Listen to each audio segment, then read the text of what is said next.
नमस्कार मित्रांनो. आता आपण भीती आणि फोबिया याबद्दल आपण माहिती घेणार आहोत आणि त्यामधला थोडक्यात असलेला फरक पण समजून घेणार आहोत. भीती ही आपल्याला निसर्गता मिळालेली एक स्वतःच्या संरक्षणासाठी असलेली एक देणगीच आहे. निसर्गामध्ये अशा असंख्य घटना घडत असतात की ज्यामुळे आपल्याला आपल्या जीवाला धोका होऊ शकतो. उदाहरणार्थ प्रचंड पाऊस पडणं, भूकंप, वीज पडणं, प्रचंड वारा, आग.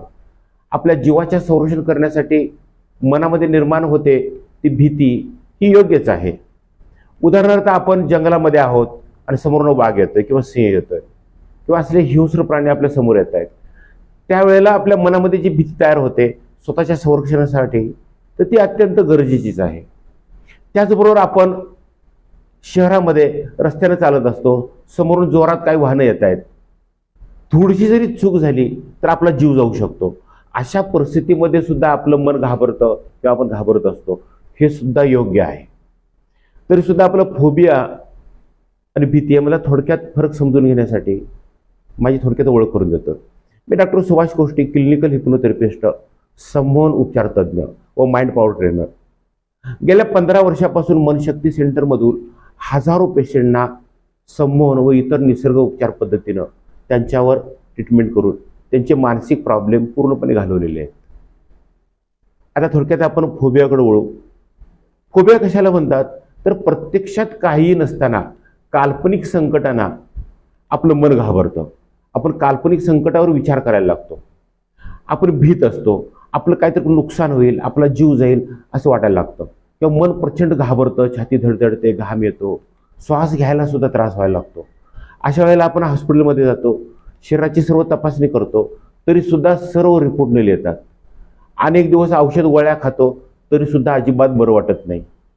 अशा वेळेला मनामध्ये जी काही भीती तयार झालेली असते की मला काहीतरी होईल का, मला काहीतरी अटॅक येईल का, म्हणजे आपल्या मरणाची जी भीती असते ह्यालाच फोबिया म्हणलं जातं. त्याचबरोबर असे असंख्य प्रकारच्या भीतीचे प्रकार आहेत, ते पण आपण थोडक्यात समजून घेऊया. ती म्हणजे की जी गोष्ट पृथ्वीवर अस्तित्वातच नाही आहे अशा गोष्टीला सुद्धा आपलं मन आपण घाबरत असतो. उदाहरणार्थ पालीची भीती, भूताची भीती, राक्षसाची भीती, भानामती, काळी विद्या, अशी कुठेही अस्तित्वात नसलेल्या भीतीला सुद्धा आपण घाबरत असतो. तर ही भीती का तयार होते की लहानपणापासून आपण आजूबाजूच्या लोकांनी, घरच्या लोकांनी आपल्याला तसे संस्कार केलेले असतात की ज्या प्राण्यापासून आपल्याला अजिबात धोका नसतो अशा गोष्टीला सुद्धा आपलं मन घाबरत असतं. आपण भीत असतो. यालाच आपण भीती किंवा भीतीचा प्रकार म्हणजे त्याला फोबिया म्हणलं जातं.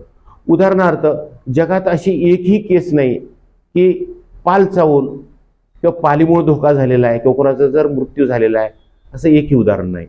त्याचबरोबर झुरळ हा अत्यंत छोटासा कीटक, तरी सुद्धा सर्वात जास्त महिला झुरळ व पालीला घाबरतात. झुरळामुळे सुद्धा एकही कोणाला धोका झालेला आहे, कोणाला त्रास झालेला आहे असं काहीही नाही आहे, तरी सुद्धा घाबरत असतात. आता भीतीचे काही आपण प्रकार बघणार आहोत. काही लोकांना उंच जागेवर जाण्याची भीती असते. त्याचबरोबर अशा किरकोळ भीतीमुळं आपलं काय फारसं काही नुकसान होत नसतं आणि फारसं नुकसान न होणाऱ्या भीतीकडे दुर्लक्ष केलं तरी चालेल. पण अशा काही भीती असतात की ज्याचा परिणाम आपल्या आयुष्यावर होणार असतो, आपल्या करिअरवर होणार असतो किंवा आपलं खूप मोठं नुकसान होणार असतं. अशी भीती हे काढून टाकणं अत्यंत गरजेचं असतं की ज्यामुळे आपल्या व्यवसायावर परिणाम होतो, आपल्या प्रमोशनवर परिणाम होतो. म्हणजे कुणाला गर्दीची भीती असते, कुणाला उच्च पदस्थ व्यक्तीबरोबर चर्चा करण्याची भीती असते, कुणाला व्यक्तीबरोबर बोलण्याची भीती असते, काही लोकांना विशिष्ट जागेवर जाण्याची भीती असते, काही लोकांना पाण्याची भीती. सगळ्यात जास्त भीती म्हणजे भाषणाची भीती, संभाषण कौशल्याची भीती, नवीन काहीतरी निर्माण करायचं आहे त्याचं धाडस सुद्धा करण्याची भीती. अशा खूप प्रकारची भीती आहेत की ज्यामुळे आपल्या आयुष्याची प्रगती थांबलेली असते किंवा रोखून धरलेली असते.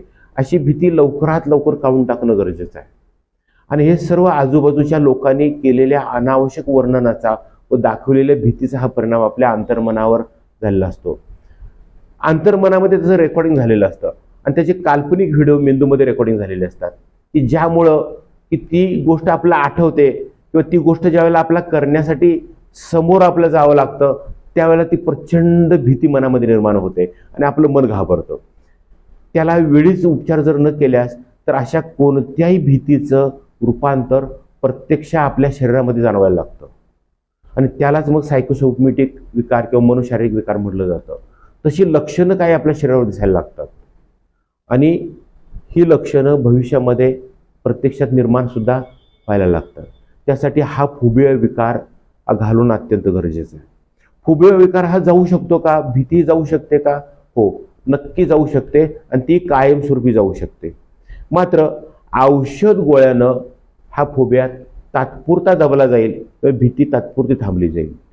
कारण भीती ही आपल्या मनामध्ये निर्माण झालेली असते आणि मनामध्ये कोणतंही मनापर्यंत औषध ही पोचू शकत नाही. कारण मन हे एक अदृश्य शक्ती आहे. म्हणून मनाचा विकार हा मनावर ट्रीटमेंट करूनच घालावा लागतो.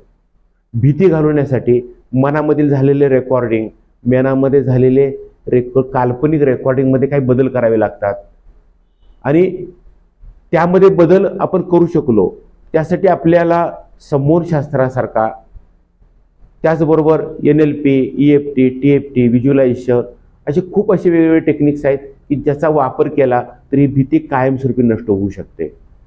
तुम्हाला सुद्धा अशा प्रकारची कोणत्या तरी भीती असेल किंवा फोबिया असेल तर अवश्य मनशक्ती केंद्राशी संपर्क करा. अधिक माहितीसाठी फोन करा, प्रत्यक्ष व्हिजिट द्या. कोणत्याही प्रकारची भीती, फोबिया हा मनी बॅक गॅरंटी देऊन कायमस्वरूपी नष्ट केला जातो. अशाच प्रकारची माहिती हवी असेल तर डॉक्टर सुभाष कोष्टी यूट्यूब चॅनलला अवश्य भेट द्या व त्या चॅनलला सबस्क्राईब करा, बेल आयकॉनला क्लिक करा व अशाच प्रकारचे काही व्हिडिओ तुम्हाला बघायचे असतील तर नक्की तुम्हाला त्याची माहिती मिळेल. ही माहिती जरूर अशा व्यक्तींच्या बरोबर पाठवा की ज्यांना ह्या व्हिडिओची गरज आहे. तुमचे मानसिक प्रॉब्लेमबद्दल काही प्रश्न असतील तर जरूर पाठवा. त्याचा व्हिडिओ बनवून तुम्हाला नक्की पाठवला जाईल. धन्यवाद. नमस्कार.